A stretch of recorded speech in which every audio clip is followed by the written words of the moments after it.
मुझे तो ये भी नहीं पता कि मोदी जी किस स्टेशन पर चाय बेचते थे, उनने आज तक सार्वजनिक नहीं किया। जैसे स्कूल में गए वो स्कूल का नहीं पता भैया, जिस कॉलेज में गए उस कॉलेज का नहीं पता, डिग्री भी उनकी कहाँ से आई।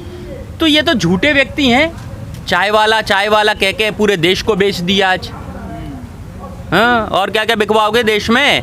और 1600 में एक कंपनी आई थी जिसने देश को गुलाम बनाया था, और गुलाम बनाने के बाद इस देश में बंधुआ मजदूर बना दिया था सबको। क्रांतिकारियों ने खून से सींचा था, तब आज़ादी आई थी। आज़ादी के बाद फिर सरकारीकरण हुआ, और आज वही सरकारीकरण को देश के प्रधानमंत्री ने बेच के फिर एक कंपनी बना दी देश के अंदर। तभी ये निकलती है बातें कि खून से लिखा इतिहास स्याही से नहीं मिटने देंगे। अरे बेचे होंगे तूने रेल और जहाज, पर हम खेत नहीं बिकने देंगे, हम खेत नहीं बिकने देंगे। कहाँ बिक रहे पांडे जी खेत, क्यों अफवाह फैला रहे हैं? ये अफवाह नहीं है साहब, यहाँ लोग क्या बेकार में आंदोलन कर रहे हैं बॉर्डरों पे।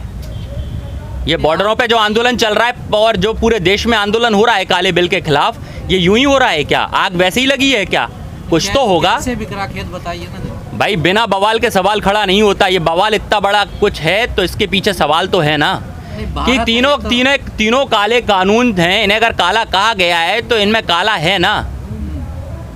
सरकार तो कह रही है क्या है काला, बताओ। तो बता तो दिया है कि काला इसमें क्या कहते हैं। पहली बात, जिस तरीके से पारित किया गया ध्वनि मत से, तब माइक ऑफ कर दिए गए, वो दिन काला हो गया। इसके बाद जो राज्य सरकार की ताकत थी जो केंद्र ने ले ली, काला हो गया। इसके बाद कोर्ट जाने का संवैधानिक अधिकार होता था, वो इसमें छीना गया था, ये काला। इसके बाद कॉन्ट्रैक्ट फार्मिंग, जो भाई कानून ला क्यों रहे हो? कॉन्ट्रैक्ट फार्मिंग तो पहले भी होती थी, आप उस पर चलने दीजिए। जिसको करना है वो करेगा, जिसको नहीं करना है नहीं करेगा, पर कानून बनाने की क्या जरूरत है? तो आपने चाहते समय के साथ बदलाव हो देश में? क्या हो? समय के साथ बदलाव हो, आपने चाहते? मैं भी चाहता हूं समय के साथ बदलाव हो, और अब देश मांग रहा है कि परिवर्तन हो और मोदी जी को गद्दी से उतारा जाए, कोई दूसरा प्रधानमंत्री अब देश को आए बचाने। है ऑप्शन आपके पास, विकल्प है कोई मोदी जी के अलावा? है ना, कौन है ना।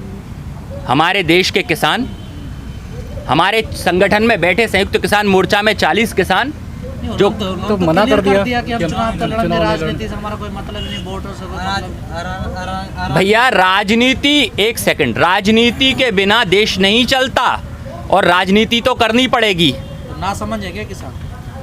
किसान बात नहीं है, ये सलाह है। देखिए, सलाह और बात दोनों में फर्क है।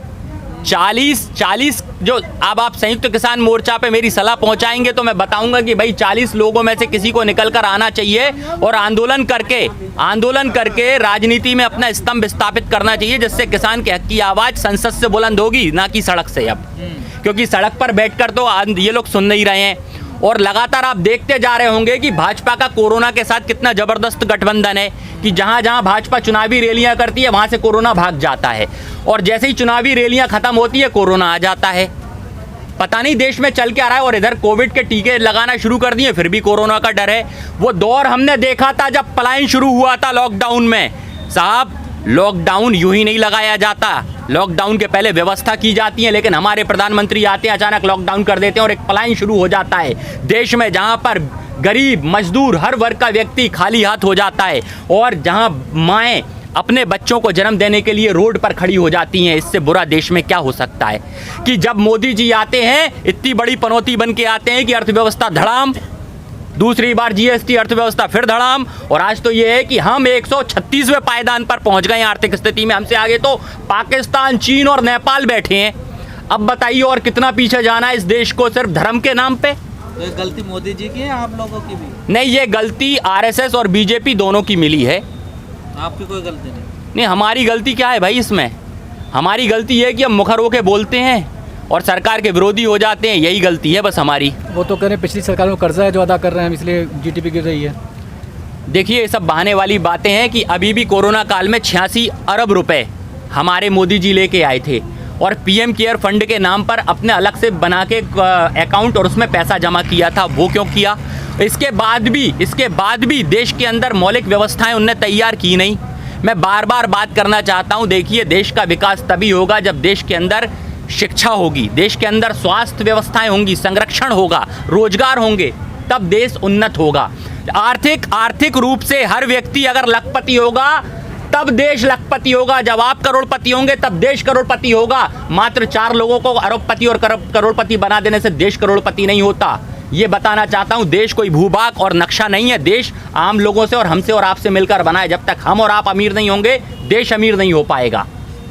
कृषि मंत्री नरेंद्र सिंह तोमर कहते हैं कि जो राकेश टिकैत अब यहाँ से निकल के अलग राज्यों में जा रहे हैं, कह रहे हैं कि कृषि कानून की बातें अब छोड़ करके दुनिया भर का ठेका लेकर बैठ गए हैं। तो नरेंद्र तोमर जी को करना चाहिए ना। हम भी तो चाहते हैं कि सरकार को किसानों के साथ वार्ता कर इस पर जल्दी से हल निकालना चाहिए, पर क्यों नहीं निकल रहा है? क्योंकि सरकार भी कहीं ना कहीं इसको दरकिनार कर रही है और ये देख रही है कि किस तरीके से बस आंदोलन ख़त्म किया जाए, क्योंकि कॉरपोरेट का जितना दबाव है उनके ऊपर कि वो इसको कैसे भी करके बस इस कानून को अप्लाई करना चाहते हैं। आप बताइए ऐसी क्या मंशा है इसमें जो कानून को अप्लाई करवाना है?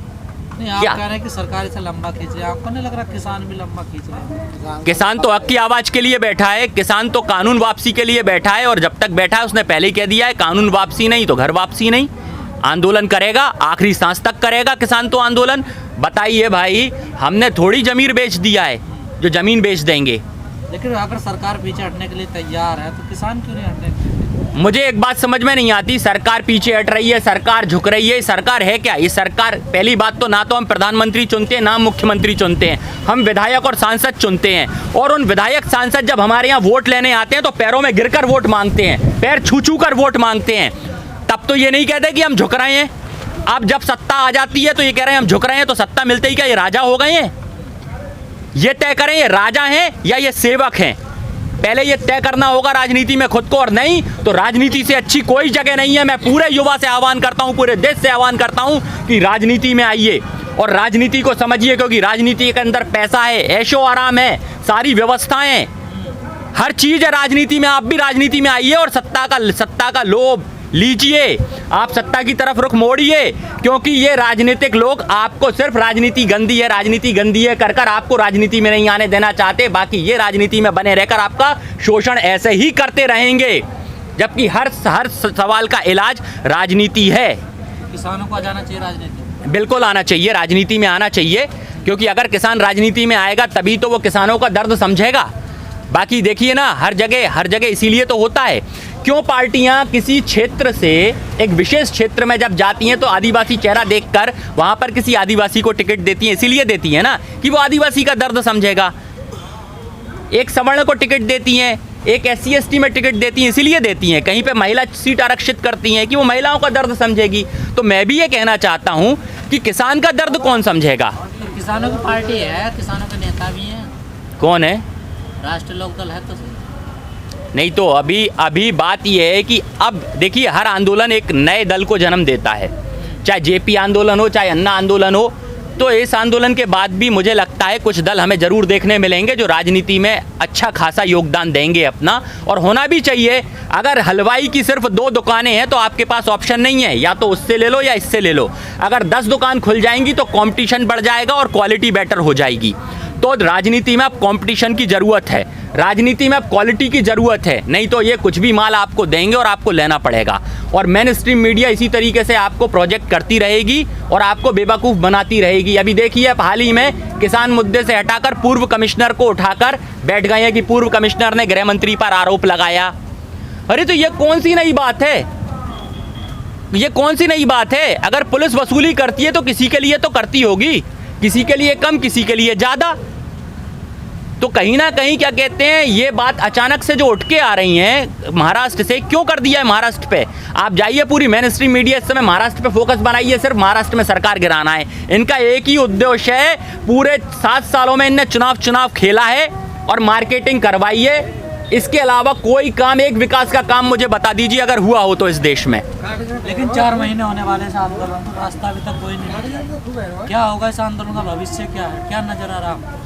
देखिए, मेरी नज़र से देखेंगे अगर इस आंदोलन को, तो मैं वापस कह देता हूं कि आंदोलन 2 तरीके से जीता जाता है। मैं बार बार कह चुका हूं, अहिंसा और हिंसा। लेकिन हिंसा से जब जीता जाता है जब उसमें गुरिल्ला वॉर आता है, और अहिंसा से जब जीता जाता है जब इसमें अनशन आ जाता है। 2 तरीके होते हैं। तो अगर ज़रूरत पड़ेगी तो आने वाले दौर में दीपक पांडे अनशन जरूर करेगा इस आंदोलन के। वो भी अनिश्चितकालीन करेगा जब तक सरकार और किसानों के बीच वार्ता नहीं बनती है, तब तक। और दीपक पांडे क्यों करेगा? दीपक पांडे इसलिए करेगा क्योंकि दीपक पांडे के मन में पीड़ा आ रही है अब ज़्यादा। क्योंकि पिछले मैं इससे पहले भी 12-14 बार अनशन कर चुका हूं और सरकार पर इसका विशेष प्रभाव पड़ता है अनशनों का। दीपक पांडे है कौन? सरकार क्या मानेगी आपको? आप ना किसी संगठन में है ना आपका कोई संगठन है। मेरा है साहब, सत्याग्रह संघ है और क्या कहते हैं ये संगठन 3 प्रदेशों में, उत्तर प्रदेश, राजस्थान और मध्य प्रदेश। नहीं, किसानों का संगठन नहीं है पर सामाजिक संगठन तो है ना। समाज की आवाज़, समाज में क्या किसान नहीं आता क्या? तो हम किसानों की आवाज़ बुलंद नहीं कर सकते क्या? 40 नेता उनको क्यों नहीं बैठना चाहिए, आप क्यों बैठ रहे हो? नहीं, तो ये सवाल अगर आप ये सलाह उन तक पहुंचाएंगे तो मुझे लगता है कि 40 किसान नेताओं में से जो भी प्रभावी नेता है वो ये निर्णय पर आएंगे। तो आपने इसके लिए किसान नेताओं से बात नहीं की?